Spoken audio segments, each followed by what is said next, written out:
K Muraleedharan മാധ്യമങ്ങളെ കാണുകയാണ്. സെക്രട്ടറിക്ക് ഗുരുതരമായ അഴിമതി ആരോപണവും സ്വജനപക്ഷപാതമല്ല ഉയരുന്നു. അതും കോട്ടയ കണ്ണൂരിൽ. അതായത് അത് മറ്റൊന്നുമല്ല, സ്വന്തം അഭിപ്രായങ്ങൾ അടിച്ചേൽപ്പിക്കുമ്പോൾ അത് പാർട്ടി അണികൾക്ക് ദഹിക്കില്ല എന്നുള്ളതിന്റെ ഉദാഹരണമാണ് ഇപ്പോൾ ജി സുധാകരന്റെ ആണെങ്കിലും ടി കെ ഗോവിന്ദന്റെ ആണെങ്കിലും കുഞ്ഞിക്കണ്ണന്റെ ആണെങ്കിലും ഒക്കെയുള്ള അവരുടെ സ്ഥാനാർത്ഥിത്വം തെളിയിക്കുന്നത്.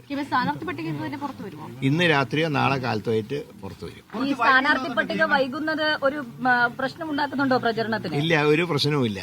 കാരണം മുൻപും വൈകിയിട്ടുണ്ടല്ലോ. കഴിഞ്ഞ ലോക്സഭയിൽ നിങ്ങൾക്ക് ഓർമ്മയുണ്ടല്ലോ, അന്ന് 2024 ഫെബ്രുവരി 28 LDFന്റെ സ്ഥാനാർത്ഥികളെ പ്രഖ്യാപിച്ചു. മാർച്ച് 7 UDFനെ പ്രഖ്യാപിച്ചു. 20-18 UDF ജയിച്ചു. ഇത്തവണ പക്ഷേ കേസിനെ അനുനയിപ്പിക്കുന്നത് വലിയൊരു പ്രതിസന്ധി ഇല്ല, അങ്ങനെ ഒരു പ്രതിസന്ധിയില്ല. അതൊക്കെ പാർട്ടി അത് കൈകാര്യം ചെയ്തോളും ഭംഗിയായിട്ട് തന്നെ. എംപിമാർ മത്സരിക്കുന്ന കാര്യത്തിൽ ഏതെങ്കിലും തരത്തിലുള്ള തീരുമാനമായിട്ടുണ്ടോ? ഇല്ല, അത് സാധാരണ തീരുമാനം എന്ന് പറഞ്ഞാൽ വേണ്ടാന്നുള്ള തീരുമാനമാണ് മൊത്തത്തിലുള്ളത്. പക്ഷെ അത് ഏത് കാര്യത്തിനും ഹൈക്കമാൻഡിന് എക്സംഷൻ കൊടുക്കാം. അങ്ങനെ വാശിയൊന്നും പിടിക്കുന്നില്ല. എല്ലാവർക്കും ആഗ്രഹങ്ങളുണ്ടാവും. ആഗ്രഹങ്ങൾ ചിലരൊക്കെ തുറന്നു പറഞ്ഞു. വട്ടിയൂർക്കാവില് ശക്തമായിട്ടാവും. ഞാൻ ഒരിക്കലും ഒരു ലൈറ്റായിട്ടുള്ള മത്സരത്തിനോട് ഇന്ന് വരെ ഞാൻ ജയിച്ചിട്ടില്ല. അല്ല, അതൊക്കെ ഹൈക്കമാൻഡാ തീരുമാനിക്കേണ്ട. ഞങ്ങൾക്ക് അത് തീരുമാനിക്കാൻ അവകാശമൊന്നുമില്ല. വി.കെ. പ്രശാന്ത് പറഞ്ഞത് മണ്ഡലത്തെ തിരസ്കരിച്ചു പോയ ഒരാളാണ് വീണ്ടും ഇവിടേക്ക് എത്തുന്നത്. അല്ല, അദ്ദേഹം മേയർ സ്ഥാനം കൌൺസിലർ സ്ഥാനം തിരസ്കരിച്ചിട്ട് അങ്ങോട്ട് വന്നു. അപ്പോ പിന്നെ അദ്ദേഹത്തിന്റെ പാർട്ടിക്കാരും ഒരുപാട് പേര് തിരസ്കരിച്ചു പോയിട്ടുള്ളവരുണ്ടല്ലോ, കെ രാധാകൃഷ്ണൻ ഉൾപ്പെടെ.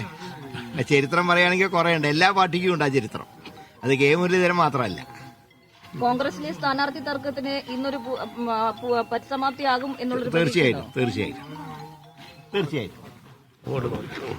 കെ മുരളീധരൻ, അദ്ദേഹം വട്ടിയൂർക്കാവിലെ കോൺഗ്രസ് സ്ഥാനാർത്ഥിയാണ്. പ്രചാരണ രംഗത്ത് സജീവമാകുകയാണ്. ഔദ്യോഗിക പ്രഖ്യാപനത്തിന് മുൻപ് തന്നെ അദ്ദേഹം വട്ടിയൂർക്കാവിൽ സജീവമാകുന്ന കാഴ്ചകൾ, തെരഞ്ഞെടുപ്പ് പ്രചാരണ രംഗത്ത് പങ്കെടുക്കുന്ന കാഴ്ചകളാണ് കാണുന്നത്. വട്ടിയൂർക്കാവിൽ വളരെ ശക്തമായ ഒരു ത്രികോണ മത്സരം നടക്കുന്ന സ്ഥലം കൂടിയാണ്. വി.കെ. പ്രശാന്ത് ഇടതുമുന്നണിക്കും ഒപ്പം തന്നെ ആർ ശ്രീരേഖ BJPക്കും കെ മുരളീധരൻ കോൺഗ്രസിനും വേണ്ടി മത്സരിക്കുമ്പോൾ ശക്തമായ ഒരു ത്രികോണ പോരാട്ടത്തിന് കൂടി സാക്ഷ്യം വഹിക്കുന്ന മണ്ഡലം കൂടിയാണ് വട്ടിയൂർക്കാവ്. സൈഫ് സൈൻലാബ്ദീൻ വിവരങ്ങൾ നൽകും. സൈഫ്, അങ്ങനെ വട്ടിയൂർക്കാവിൽ പ്രചാരണം തുടങ്ങിക്കഴിഞ്ഞു. ഒരു ഔദ്യോഗിക പ്രഖ്യാപനത്തിനൊന്നും കാത്തു നിൽക്കാതെ നേരത്തെ തന്നെ കളം പിടിക്കാനുള്ള ശ്രമത്തിലാണ് കെ മുരളീധരൻ.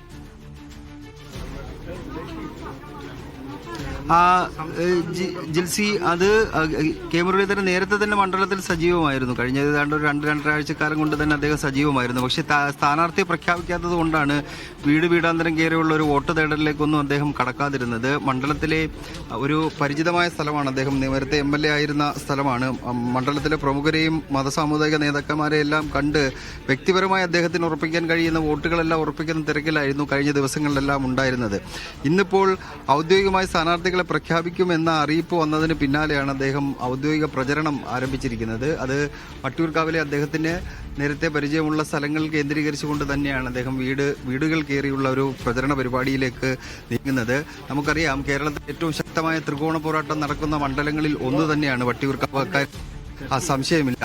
മുരളീധരൻ ഇവിടെ നിന്ന് വടകരയിലേക്ക് പോയ സമയത്താണ് ഇവിടെ നടന്ന ഉപതെരഞ്ഞെടുപ്പിൽ വി.കെ. പ്രശാന്ത്, അന്ന് തിരുവനന്തപുരം കോർപ്പറേഷന്റെ മേയറായിരുന്ന വി.കെ. പ്രശാന്ത് ഇവിടെ നിന്ന് വിജയിച്ച് കയറുന്നത്. അതിനുശേഷം നടന്ന തെരഞ്ഞെടുപ്പുകളിലെല്ലാം വി.കെ. പ്രശാന്ത് തന്നെയാണ് ജയിച്ചിരുന്നത്. ഇപ്പോൾ കെ മുരളീധരൻ തിരികെ വന്നിരിക്കുന്നു. BJPക്ക് വേണ്ടി ശ്രീലേഖ മത്സരരംഗത്തേക്ക് ഇറങ്ങും. CPMന് വേണ്ടി സിറ്റിംഗ് MLA വി.കെ. പ്രശാന്ത് തന്നെ മത്സരരംഗത്ത് വരുന്നു. അങ്ങനെ നോക്കുമ്പോൾ കേരളത്തിലെ 140 നിയമസഭാ മണ്ഡലങ്ങളിൽ ഏറ്റവും ശക്തമായ ത്രികോണ പോരാട്ടം നടക്കുന്ന മണ്ഡലങ്ങളിൽ ഒന്ന് ഏത് എന്ന് ചോദിച്ചാൽ അതിന്റെ കൂട്ടത്തിൽ നിരവധി മണ്ഡലങ്ങളുണ്ട്. തിരുവനന്തപുരം ജില്ലയിൽ തന്നെ 3-4 മണ്ഡലങ്ങളുണ്ട്. അതിൽ ഒരു മണ്ഡലമാണ് വട്ടിയൂർക്കാവ്. വട്ടിയൂർക്കാവ് ലോക്സഭാ തെരഞ്ഞെടുപ്പിൽ BJP പല ഘട്ടങ്ങളിൽ ഒന്നാമത് വന്നിട്ടുള്ള സ്ഥലമാണ്. കഴിഞ്ഞ തദ്ദേശ തെരഞ്ഞെടുപ്പിൽ വലിയ മുന്നേറ്റം BJP ഉണ്ടാക്കിയ സ്ഥലമാണ്. കഴിഞ്ഞ ലോക്സഭാ തെരഞ്ഞെടുപ്പിലും മുന്നേറ്റം ഉണ്ടാക്കിയ സ്ഥലമാണ്. പക്ഷേ നിയമസഭാ തെരഞ്ഞെടുപ്പ് വരുമ്പോൾ വി.കെ. പ്രശാന്ത് ഇവിടെ നിന്ന് വിജയിച്ചു കയറുന്ന ചരിത്രമാണ് ഉണ്ടായിട്ടുള്ളത്. നമുക്കറിയാം ഉപതെരഞ്ഞെടുപ്പിൽ എന്തൊക്കെയാണ് സംഭവിച്ചിട്ടുള്ളത് എന്ന്. NSS പരസ്യമായി വി.കെ. പ്രശാന്തിനെതിരെ രംഗത്ത് വരികയും മറ്റും ചെയ്യുന്നൊരു രാഷ്ട്രീയ സാഹചര്യം അന്നുണ്ടായിരുന്നു. എന്നിട്ടും അദ്ദേഹം അവിടെ നിന്ന് വിജയിച്ചു കയറി. എന്തായാലും മുരളീധരൻ വന്നതോടുകൂടി ഇവിടെ പോരാട്ടത്തിന്റെ ചൂട് വർദ്ധിച്ചിട്ടുണ്ട്. ജിൽസി, തീർച്ചയായിട്ടും ഇടതുമുന്നണിയുടെ സിറ്റിംഗ് സീറ്റാണ് നിലവിൽ. പക്ഷേ കെ മുരളീധരനും ആർ ശ്രീലേഖയും ഒക്കെ മണ്ഡലത്തിൽ സജീവമാകുമ്പോൾ കാറ്റെങ്ങോട്ട് മാറി വീശുമെന്നുള്ളൊരു ആകാംക്ഷ കൂടിയുണ്ട്. എന്തായാലും പ്രചാരണം 3 പേരും വളരെ ശക്തമായി തന്നെ തുടരുകയാണ് വട്ടിയൂർക്കാവ് മണ്ഡലത്തിൽ. വിവരങ്ങളാണ് സൈഫ് സൈൻലാബ്ദീൻ നൽകിയത്.